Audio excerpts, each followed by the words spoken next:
The millionaire father returned from his business trip, and he froze in shock when he witnessed the scene before him. His little daughter, dressed in a filthy, tattered pink dress, was holding her 8-month-old baby brother in both arms. Her voice broke with sobs as she pleaded, "Please don't hurt me and my brother anymore." From that very moment, every secret hidden inside the house began to unfold. Samuel Walker sat in his cold office. At 43, he owned and worked from the top floor of Central Park Tower in New York, one of the most luxurious buildings at the heart of the city. On his desk rested a gold-plated pen and a thick stack of files. He signed each page like a machine, the crystal chandelier light glinting off the Rolex on his wrist.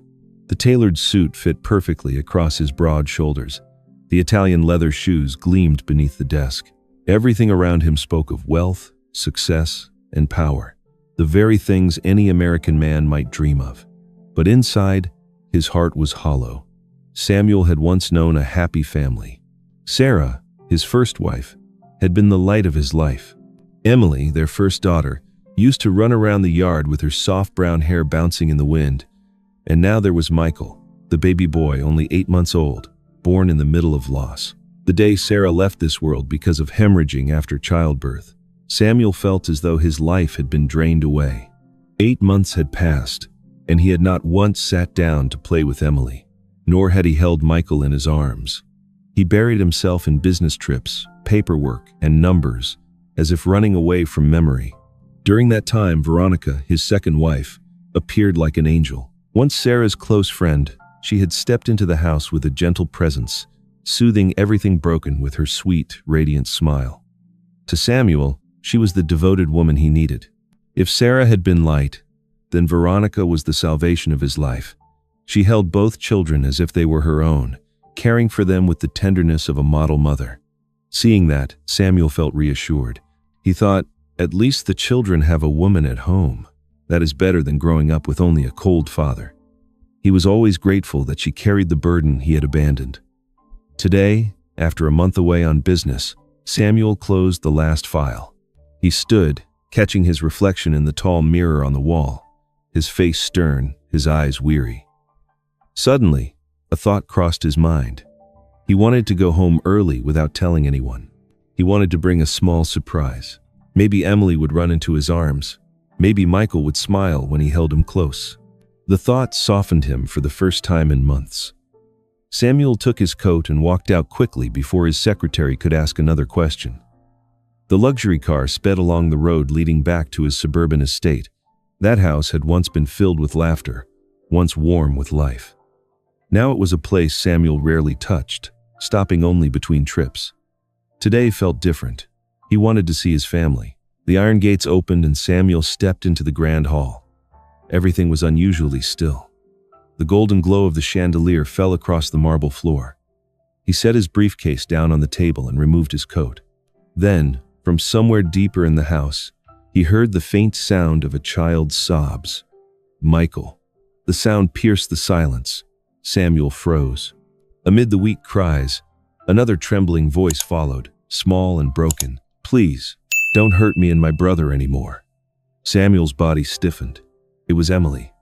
His daughter's voice, choking, pleading. His whole body tensed, his heart seeming to stop. He moved forward slowly, following the hallway, and stopped just out of sight behind the frame of the doorway leading into the living room. The scene before him made it hard to breathe. Emily, 6 years old, her brown hair tangled, her pink dress stained with dirt, sat huddled on the floor, her small arms wrapped tightly around Michael. The baby's face was red, his cries relentless, his tiny hands reaching out and clinging to his sister. Emily bowed her head, her shoulders trembling. Standing across from them was Veronica. She wore a tight red dress, her blonde hair styled perfectly, her face heavily made up. But her voice was nothing like the sweetness she showed Samuel. It was sharp, each word cutting like glass. "Shut up. How many times have I told you, do not bother me? If you don't listen, I will throw both of you out on the street again." Samuel rushed forward, placing himself between Veronica and the children. "Stop." His voice was hoarse but firm. He reached out, trying to take Michael, his movements clumsy after so long without holding his son. "Let me hold him. Emily, come here to Daddy." The girl froze, her fingers gripping the edge of her dress. Samuel hesitated for half a beat, his hand hovering in the air before pulling back, standing protectively in front of them, by instinct alone. A flash of venom crossed Veronica's eyes, sharp as a needle.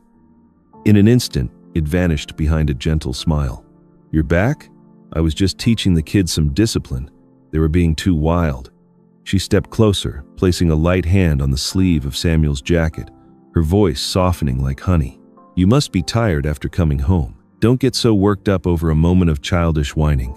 The doctor said kids need discipline, didn't he? I've been with them all month. I understand their behavior better." Samuel held Michael tightly, his throat burning. He glanced at Emily, saw the panic in her eyes, then back at Veronica's tender smile. She tilted her head, pressing her lips together as if with pity. "Or maybe, you just feel guilty for being away too long so everything looks worse than it is? Don't weigh yourself down. Children look at the adults around them." The words slipped out soft as a breeze, but sharp as a blade. Samuel lowered his eyes, swallowing hard. He spoke slowly, struggling to keep calm. "I don't want to hear crying like that in this house." Veronica seized the words, twisting them into her excuse. "Exactly. That's why I'll handle it the gentlest way. Go take a shower, change, make yourself comfortable. Don't let the kids see us at odds. It's not good for their minds." As she finished, she cast a sidelong glance at Emily. A single faint smirk was enough to make the girl bow her head. A snake hidden beneath velvet, and Samuel saw it though he could not name it in time. He stood frozen. Half anger, half guilt tangled into a knot inside him. One painful, haunting question echoed in his mind. What did I just witness? Samuel took a deep breath, adjusted the child in his arms so he would not slip, then stepped into the living room, as if everything were still normal.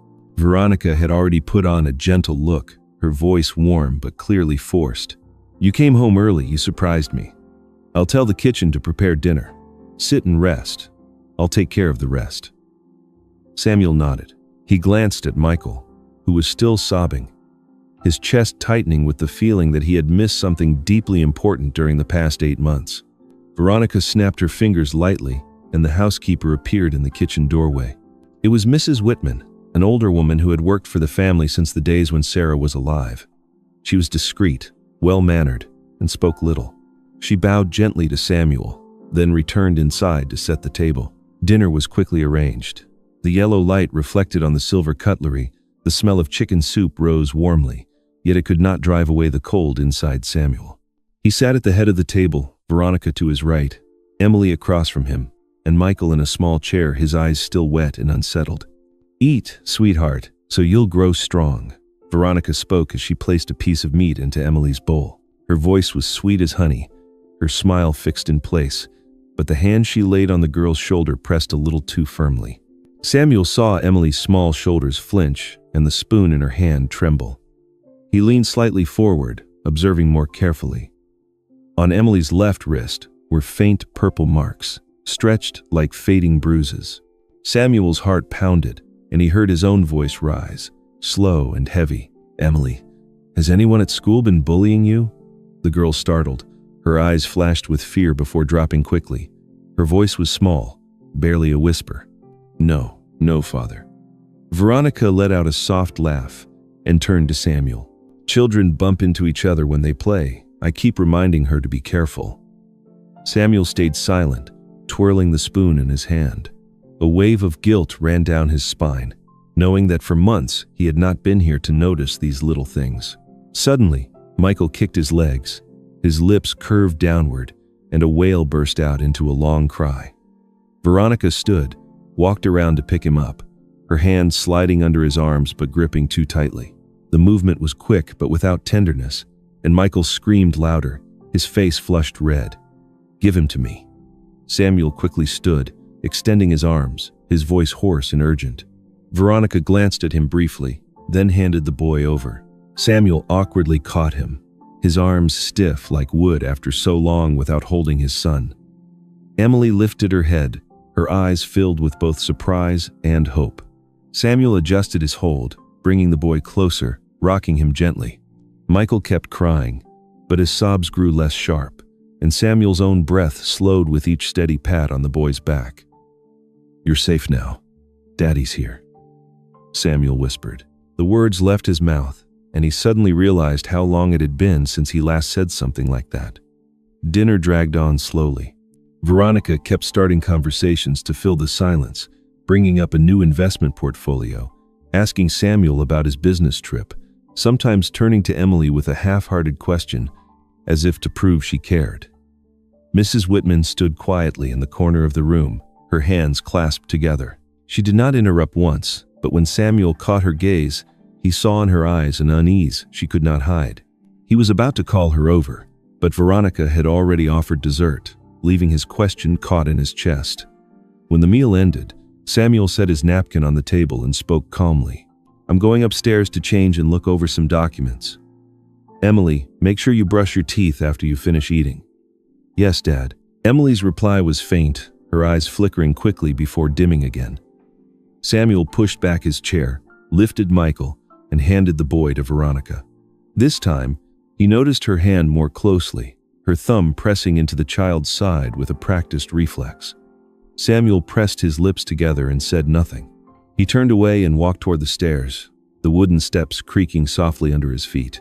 At the fourth step, he froze. He had heard the faint clinking of glasses, the scrape of a chair, and then Veronica's voice dropped low, sharp as a blade slicing through silk. "Listen carefully. Remember what I say. If you dare open your mouth to your father, I will throw you and your brother out on the street. I swear it." There was a pause, followed by the sound of quick, shallow breathing, surely Emily's, and then a strangled whisper. "Please, please don't." "I'll stay quiet. I won't say a word." Samuel stood paralyzed, his hand gripping the banister until his knuckles turned white. His heart pounded against his ribs as if trying to break free. His mind flashed with the images he had just seen Veronica's shifting voice. Sweet one moment, venomous the next. His daughter's terrified eyes, the bruises on her thin wrists. Michael's cries in arms that were not his own. Downstairs, Veronica's tone shifted again. She gave a thin laugh and spoke louder, just enough for her words to slip through the stairwell. "Good. Finish your food and then I'll give you dessert." Samuel still did not move. Sweat dampened his palms even though his body felt cold. He swallowed hard, but his throat stayed dry, as anger and guilt wrapped around him, squeezing until he could hardly breathe. Mrs. Whitman stepped softly out of the kitchen, her shoes making almost no sound. She paused, her eyes lifting briefly toward the staircase, as if she knew someone was there but dared not look directly. She placed a folded towel on the lower banister, a small, discreet gesture that felt like a message. Samuel bit hard on the inside of his cheek to steady himself. He knew he could not simply walk away as if nothing had happened.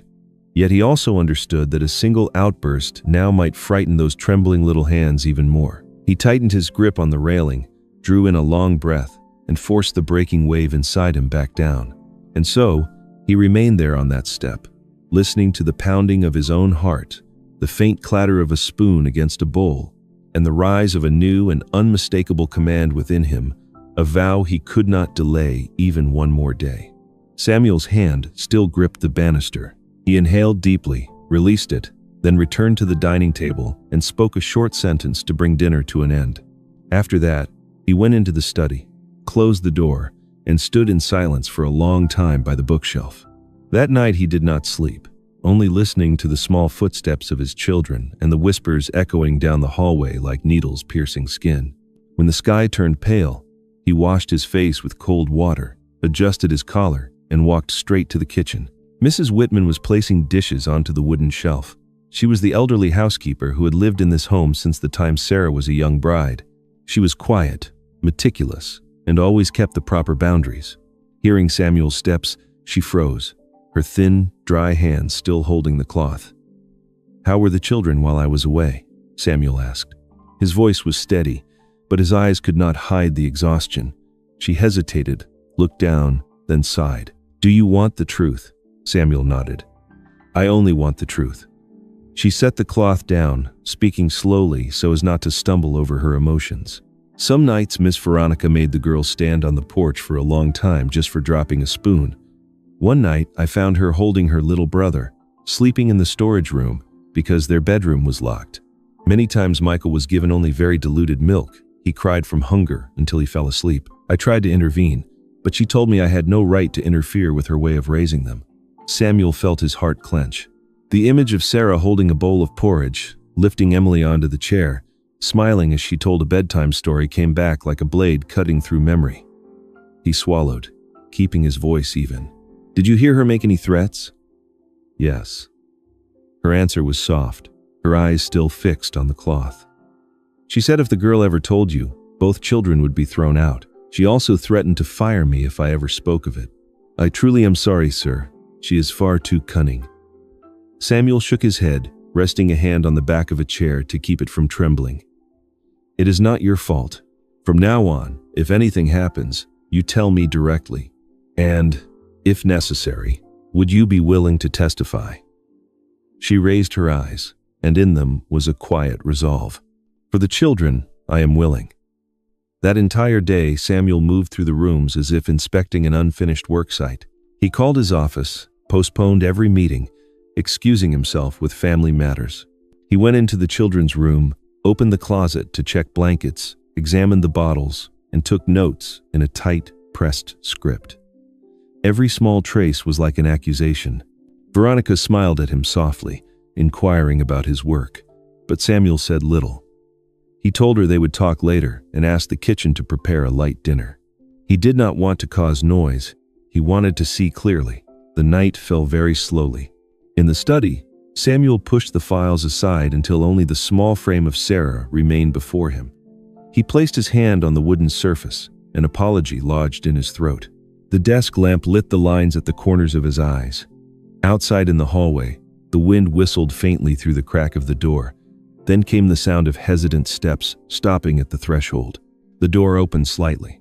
Emily stood there, holding Michael tightly as he dozed, her eyes swollen and red as if she had been crying for a long time. Samuel rose quietly, afraid of shattering the fragile shell wrapping his children. He took Michael into his arms, feeling how light the boy's body was and how uneven his breath came from exhaustion. The faint smell of watered-down milk clung to his collar. He motioned for Emily to sit, pulling a chair so they could be at eye level. But the girl still sat on the edge, her back stiff, her eyes flicking often toward the door. "Dad." The small call was barely a fragment of breath. Then it faded. Samuel nodded, as if to say there was no need to force out more words. He patted Michael's back in an even rhythm, catching the faint gurgle of the boy's stomach. Emily pulled her sleeve down to cover her wrist, her fingertips brushing the frayed hem of her dress, her legs drawing up at times when a distant sound stirred in the hallway.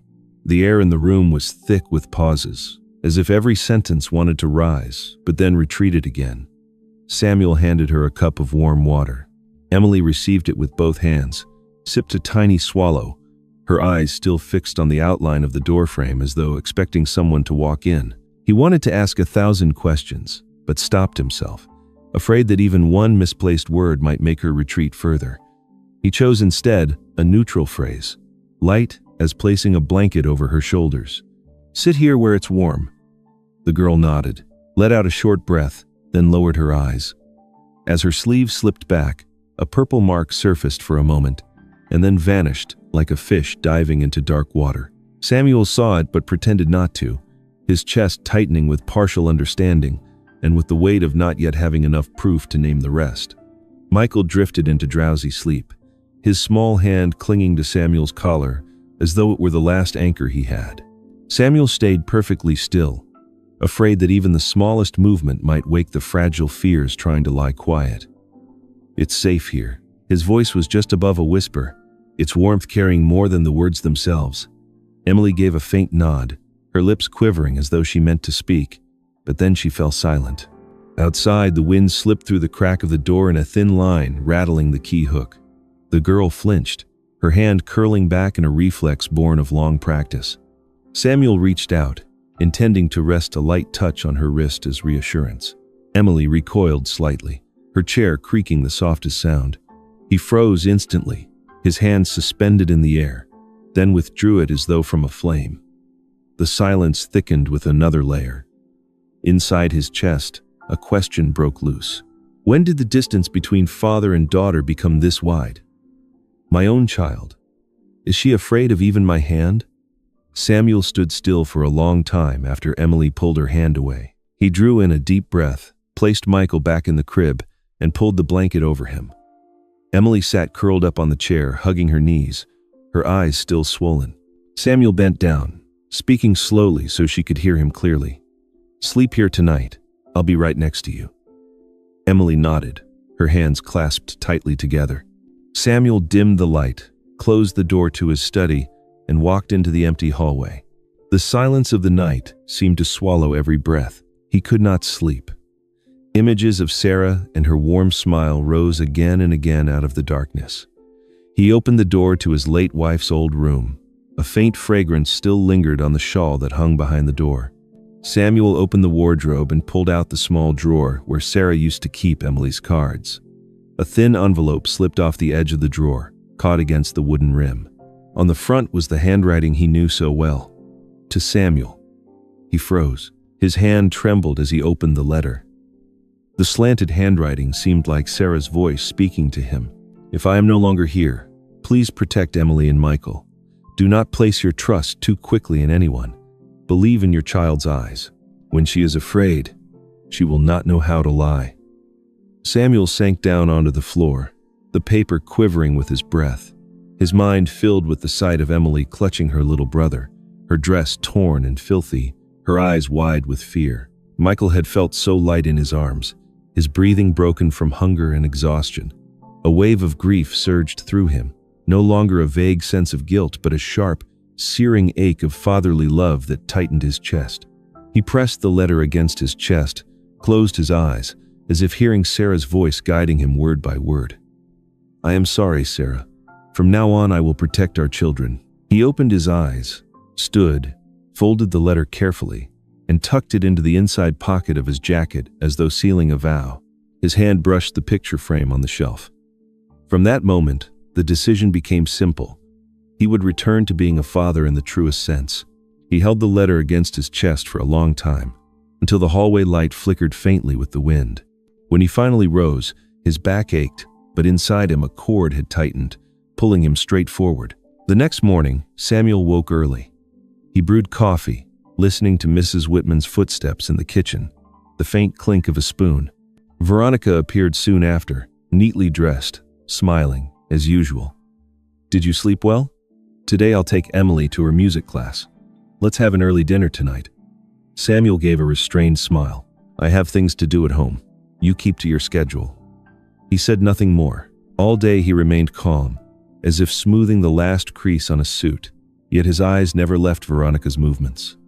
By mid-afternoon, she received a call, lowering her voice. All right, 10 minutes, in the back garden. Samuel stood on the porch, a coffee cup in hand. He changed course, circling along the stone path, and stopped behind the row of poplars. The back lawn was still, without wind. A stranger entered through the side gate, a man in his 30s, wearing a dark coat, a thin bag slung over his shoulder. Veronica approached him, her smile no longer the gentle one she wore inside the house. Right on time, Caleb. The man shook her hand quickly. I only have 10 minutes. Are you sure about the authorization? Veronica lowered her voice. It's a large sum. I want to bring it in early. The trust is under Walker's name. If the signature is transferred, I'll gain control. Caleb glanced around, then pulled out a thin stack of papers. I need more proof you have the right. The marriage certificate is there, but the proxy signature for the family fund is still missing. Walker isn't a fool. Veronica gave a cold smile. Don't worry, he's busy playing the perfect father. As for the rest, I'll get it another way. Caleb folded the papers. No more than 2 weeks. After that, the plan will be harder. Thank you.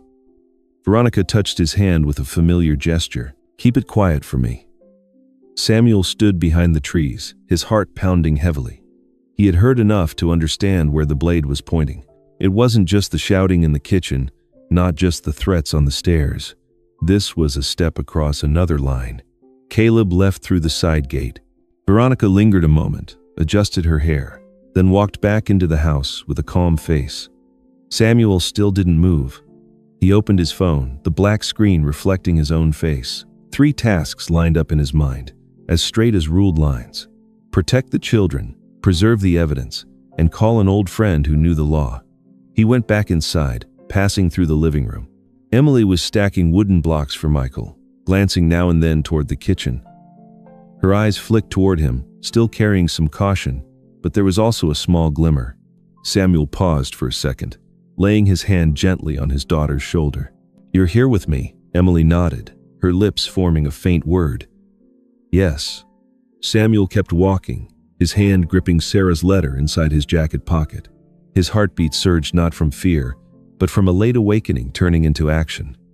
He knew what he would have to face, and he understood something else, chilling in its simplicity. She isn't only mistreating my children, she is plotting for the inheritance too.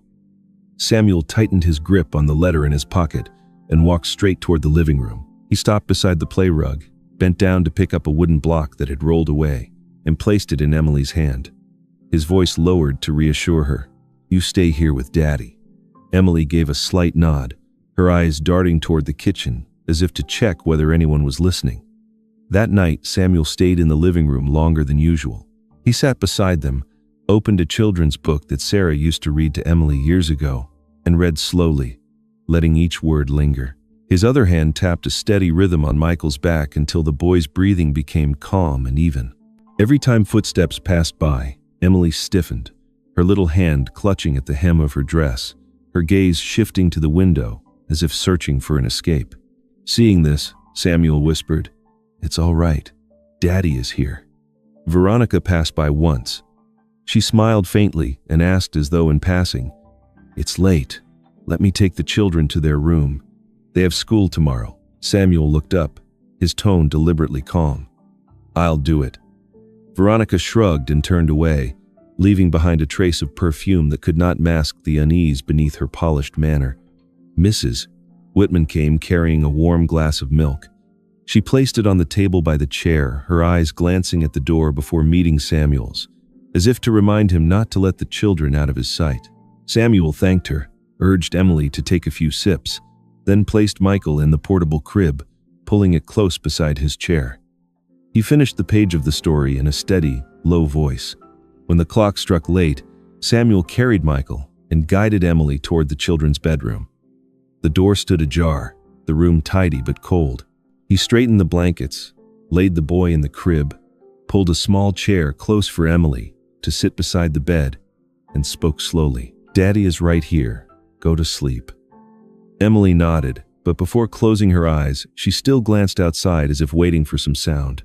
Samuel dimmed the hallway light, stood at the doorway a while longer, then returned to his study, deciding to move his chair closer to the door so that with one glance he could still see the faint light spilling from the children's room.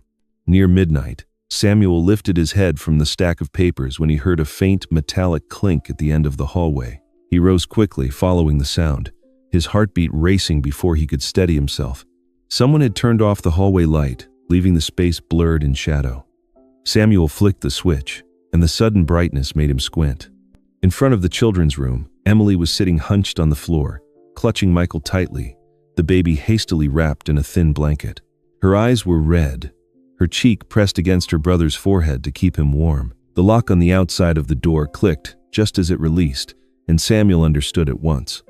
"Who left you out here?" Samuel asked, his voice hoarse with anger, though he managed to restrain it. She locked the room," Emily whispered, each word catching in her throat as her arms tightened protectively around her brother. Samuel knelt, gathered them both, holding Michael firmly against his chest while lifting Emily up with his other arm. "Come with Daddy." He carried the children back to his room, pushed the door until it met the frame, and locked it softly, moving slowly so as not to startle them. Samuel laid Michael in the middle of the bed, propped soft pillows around him, and pulled the blanket to his chest. He slid a chair close for Emily beside the edge of the bed, then poured the rest of the warm milk into a small cup. "Drink a little before you sleep. You're tired already." Emily clutched the cup with both hands, her lips pressed tight to hold back a sob, her eyes fixed on her father's mouth as if waiting for a clear promise. Samuel sat down on the edge of the bed, his hand resting on the blanket covering his daughter's legs. He did not touch her skin for fear she might flinch, but he left the warmth of his hand there like an invisible thread connecting them. "I'm here. Tonight you'll sleep in my room." In the softened glow of the night lamp, Emily looked up, her gaze lingering on the face of the man who had only appeared in brief flashes over the past 8 months between work trips. Her voice trembled, breaking at the end of the sentence. "Dad, are you going to abandon us like my stepmother said?" Samuel froze, his breath caught in his chest. Words, so natural before, now vanished. For a long moment, he could only pull the little girl closer and hold her against him. His chin rested on the crown of her head, the familiar scent of milk and child sweat burning his eyes. He did not know how to answer without sounding late, without sounding false. He only repeated the one thing he could be certain of. "I'm here." Emily gave the faintest nod, her small hand gripping the hem of his shirt like holding on to a piece of driftwood. Michael stirred, let out a faint murmur, and drifted back into sleep. Samuel stayed still, listening to the breaths of the two children blending together, his own heartbeat slowing and heavy, like a silent promise being signed again in the dark. From the hallway came the sound of footsteps, stopping right outside the bedroom door. Samuel tensed instinctively, his arm tightening protectively around Emily's shoulders. Through the crack in the door came Veronica's voice, smooth as silk yet cold as thin steel. "I think we need to talk, Samuel." Samuel gently squeezed Emily's shoulder to reassure her, then set her down on the bed and pulled the blanket up for Michael. He stood, opened the door just enough for Veronica to see him. "The kids are asleep. Whatever it is, we'll talk in the morning."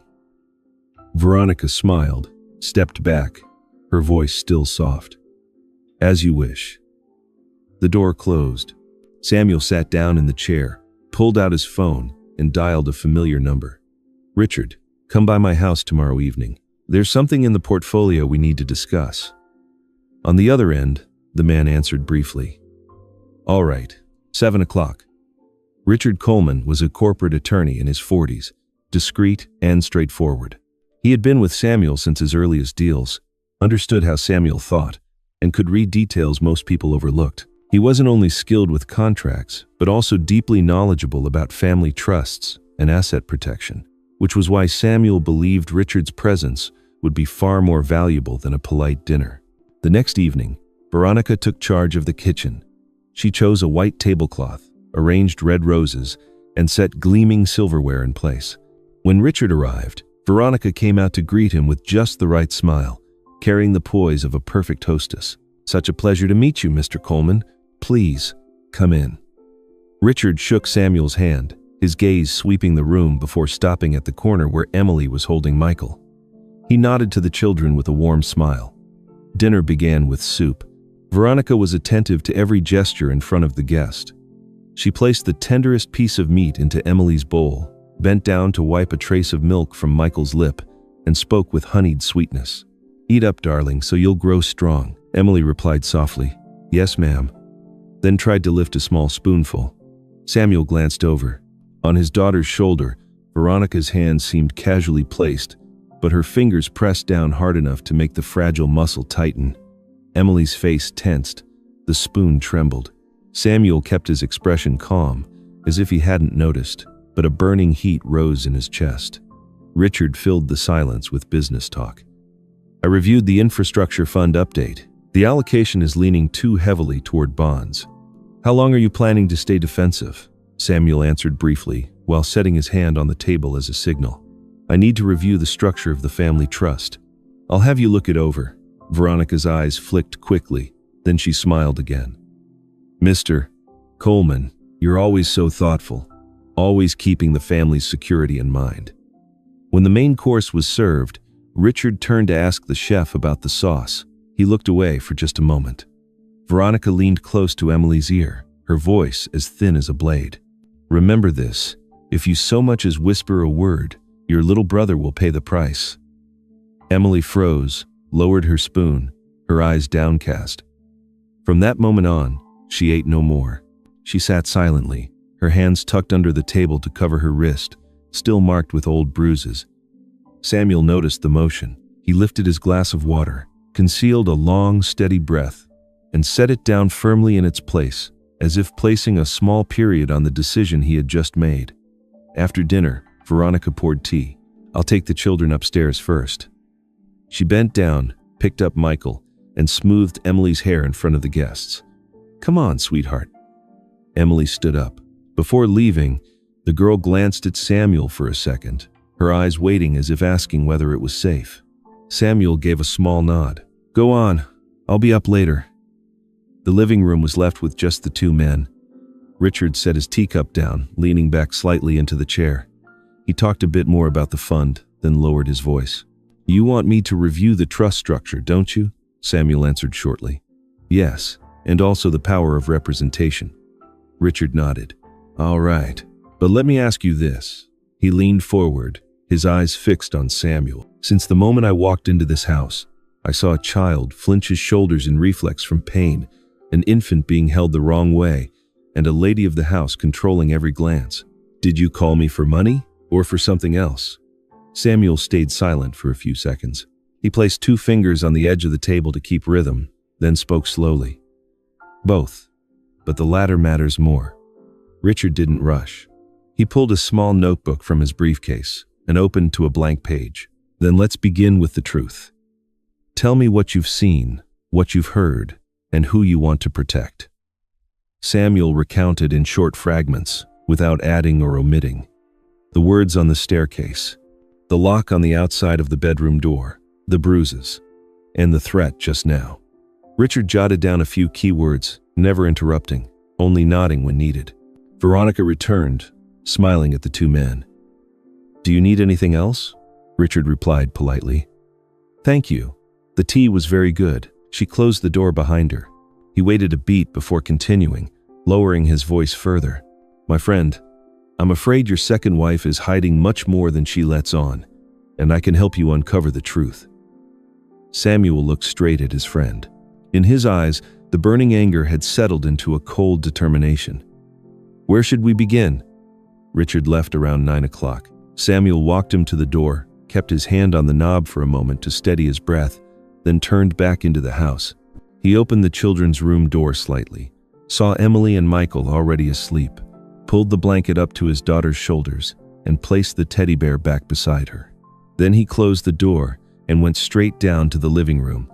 Veronica was pouring wine, the crystal glass casting a dark red reflection. "I need to talk to you right now." Samuel stood across from her, his voice low and firm. "Emily has a bruise. Explain it to me."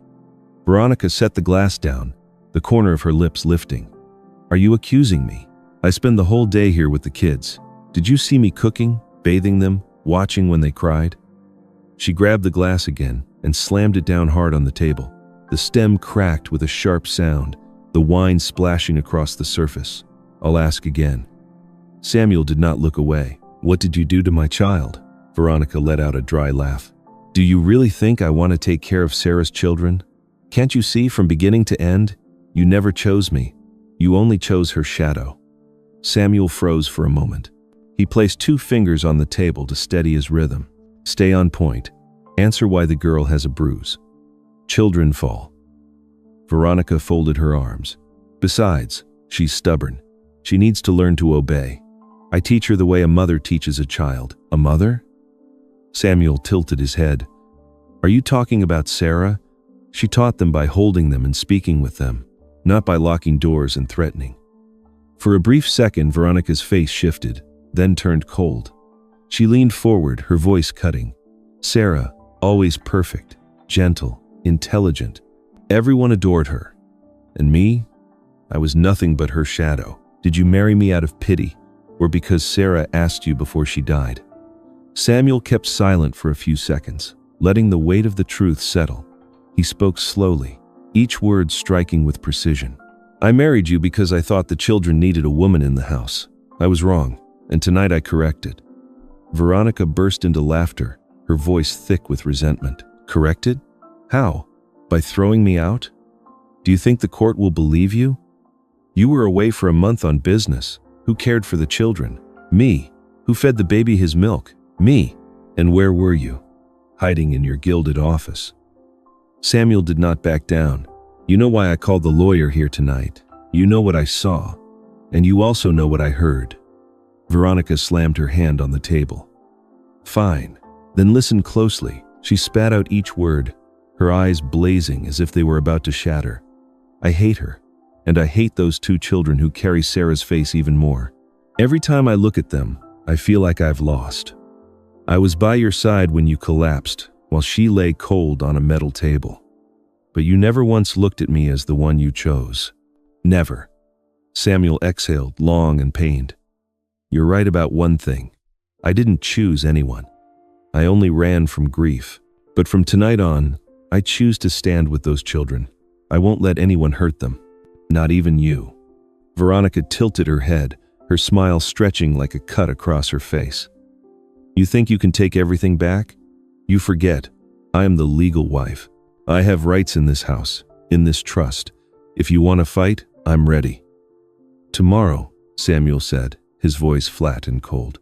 I'll meet with the lawyer about the trust and guardianship.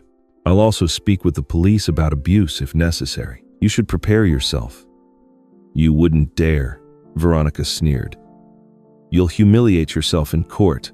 People will say Samuel Walker couldn't keep his wife, couldn't keep his house, couldn't keep his children. Can you live with that?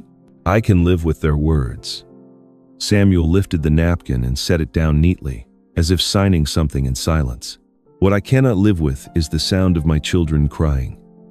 Veronica faltered for half a beat, then flared again. Then just wait and see who ends up thrown out of this house. A soft creak of wood on the stairs made them both turn. On the landing, Emily stood pressed against the banister, clutching her teddy bear. Her face was pale, her eyes wide. The small hand slid across the bear's fur, and the toy nearly tumbled down the steps.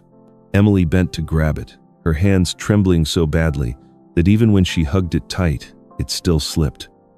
Samuel took a step toward the stairs, his hand lifting on instinct. Veronica's smile sharpened into something cruel. Neither of them said another word. The air froze around the ragged breaths of a child trying not to cry. Samuel managed to catch the teddy bear, placed it back into Emily's hands, and whispered for her to return to her room. He closed the door, leaned against it for a few seconds to steady his breathing, then dialed Richard's number.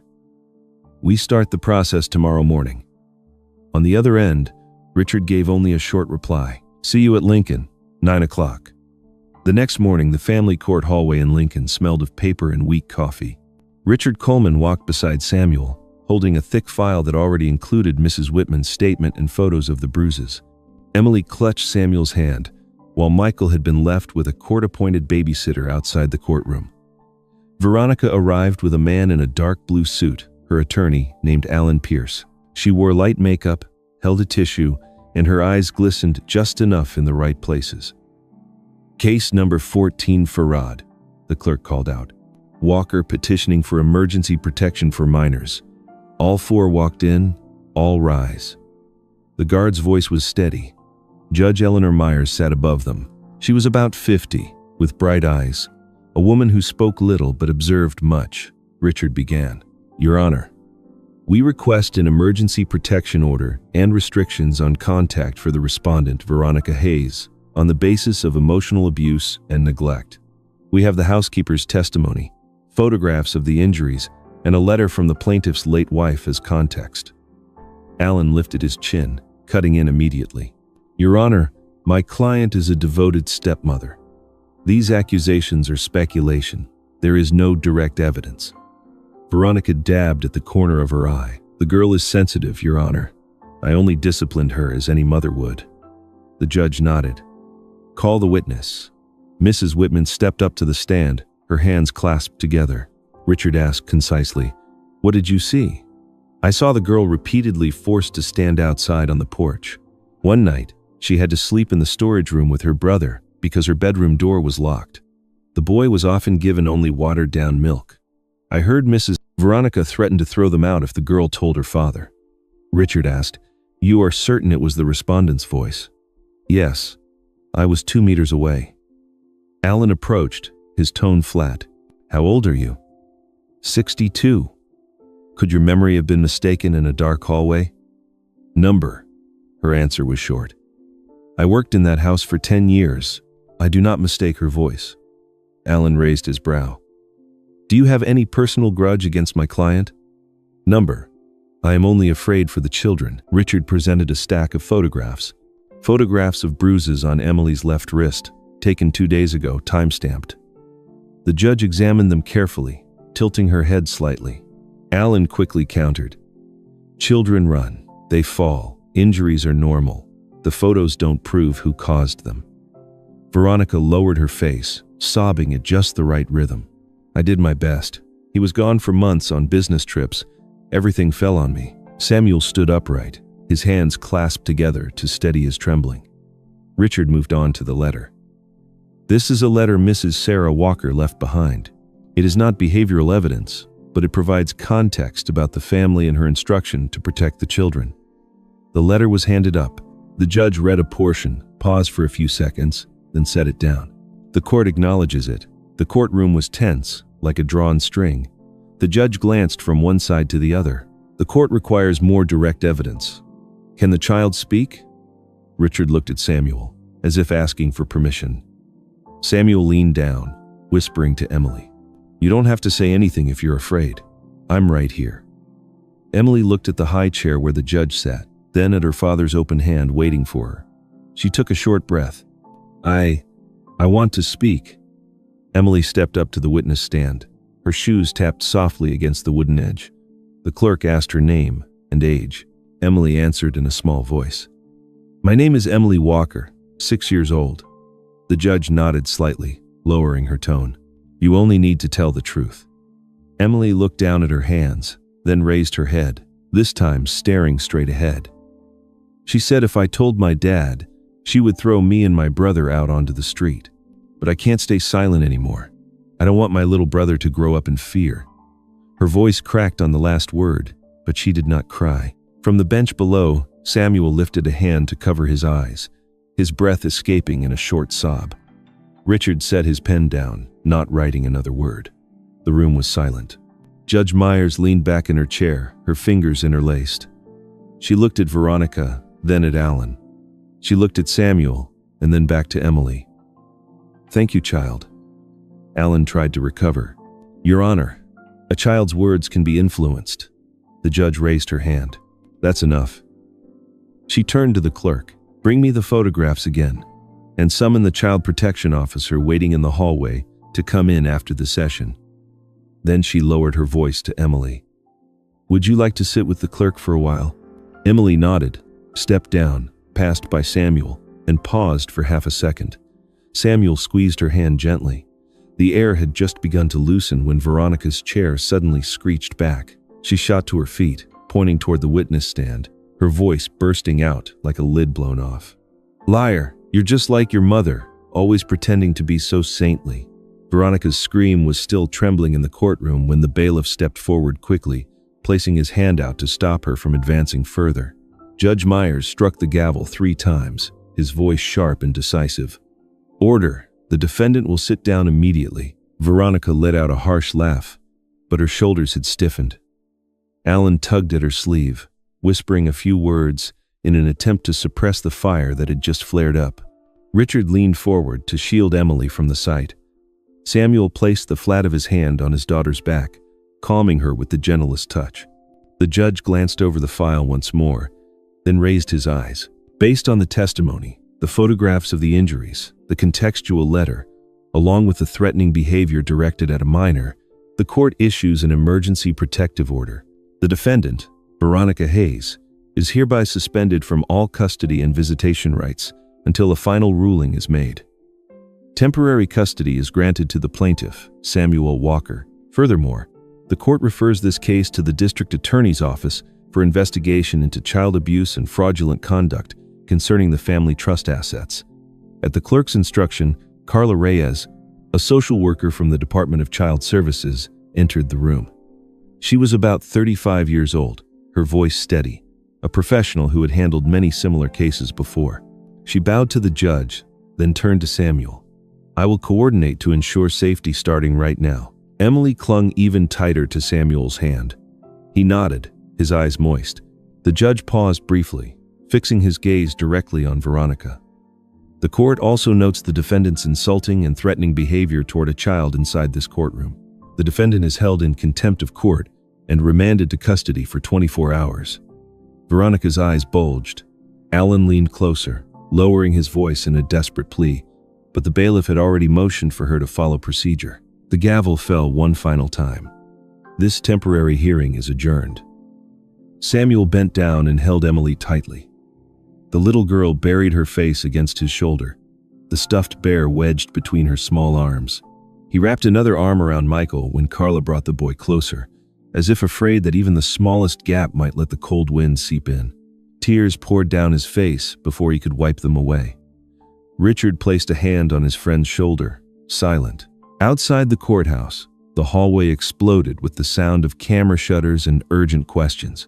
A young reporter from the local station, Jenna Price, held out her microphone. "Mr. Walker, do you have anything you'd like to say to the public?" Richard stepped half a pace forward, raising his arm to shield them.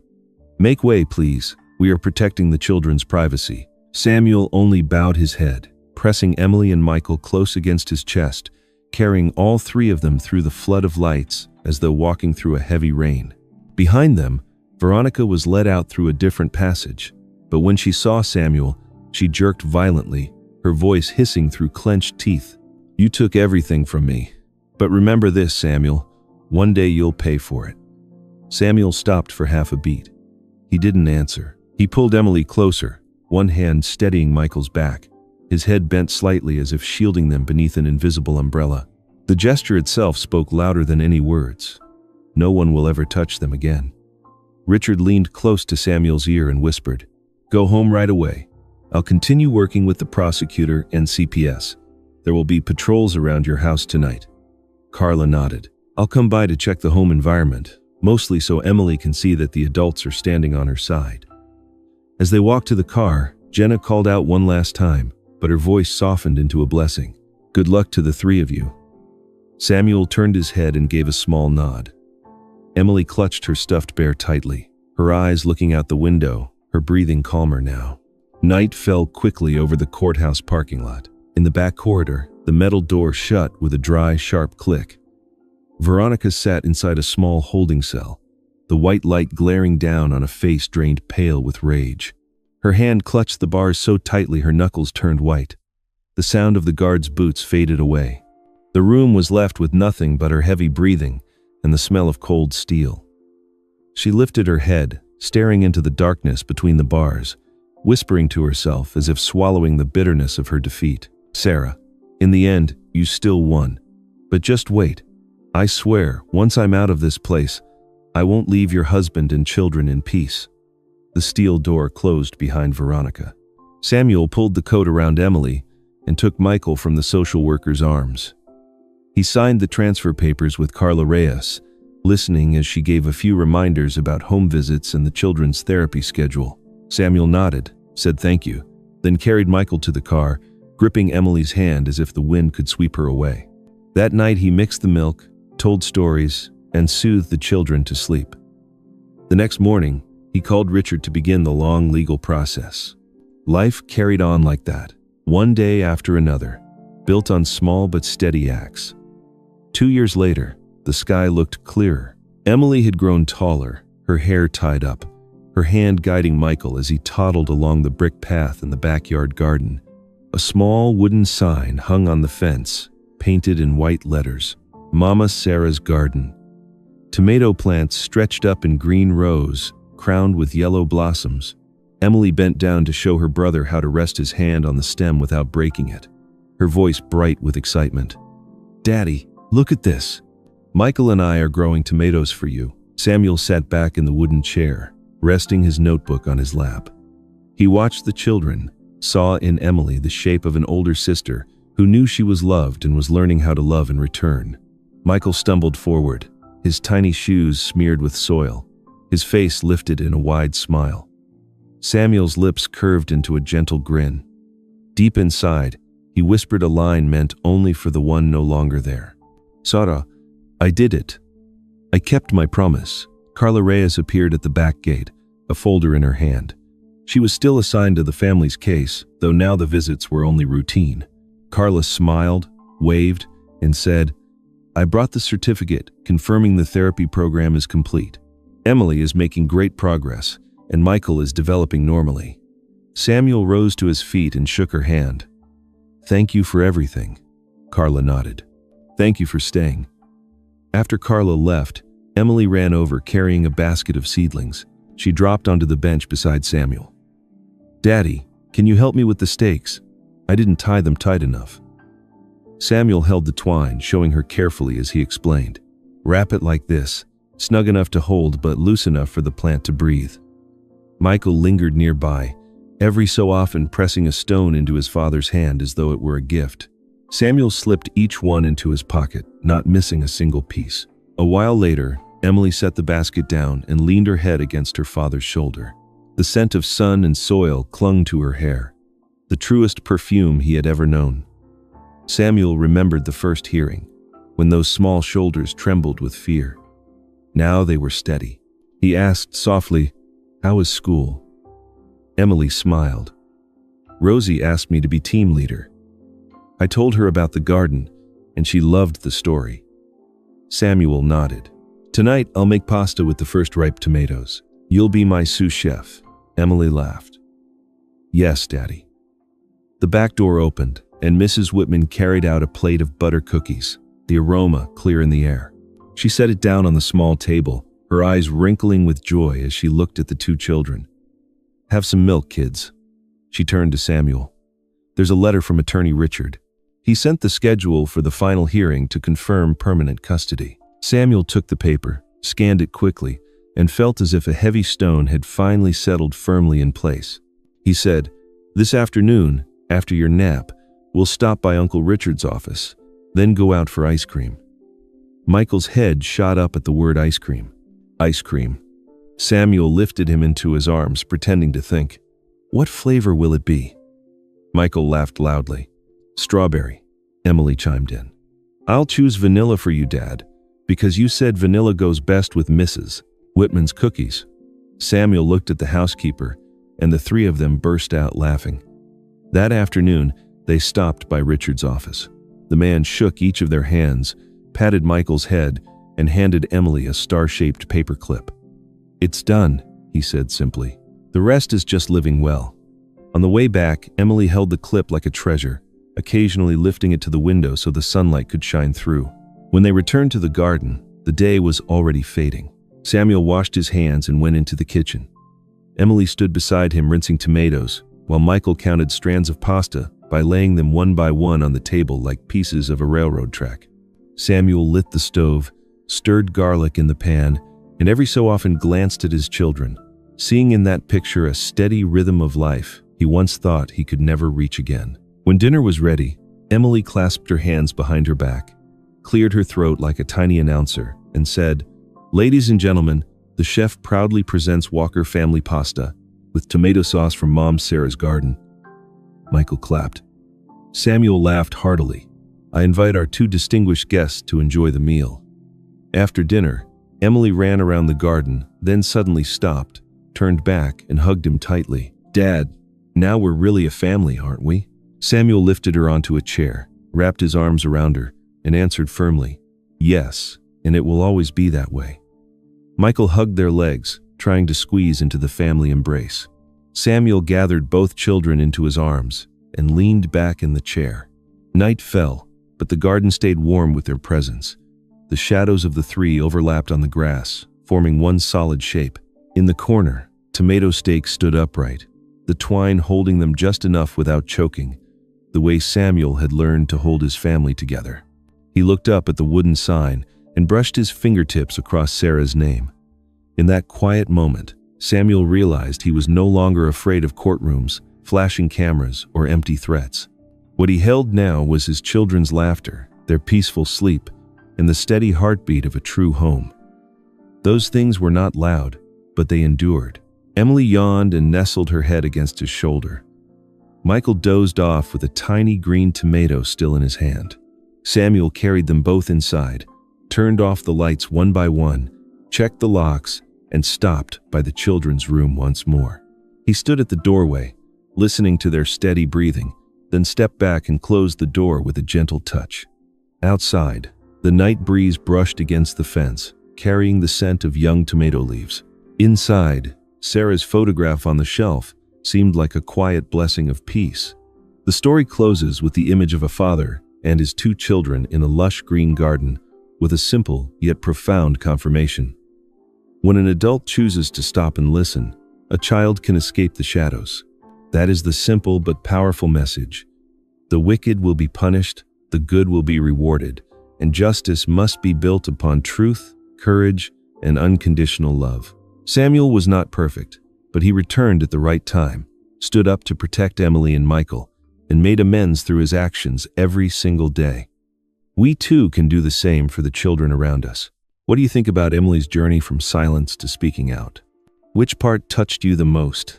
The whispered words, "Please don't hurt me and my brother anymore." Sarah's letter, or the moment Samuel said, "I'm here." If it were you, what would you do when you noticed even the smallest signal of a child crying for help? Share your thoughts so we can talk together and spread the meaning of this story. I also want to ask how you are doing. Are you watching from somewhere far away, late at night, or maybe in the middle of a busy day? If today has been exhausting, I hope this story gives you a moment of peace. Don't forget to drink some water, rest your eyes, and hug your loved ones if you can. If you believe in heartwarming stories and emotional stories that can lift people up, share this video so that someone else might find strength too. Would you like me to continue telling more journeys of healing, or dive deeper into one of the characters in this story? Leave me a comment and let me know. Thank you for being here, for listening with your whole heart. We will meet again in the next story.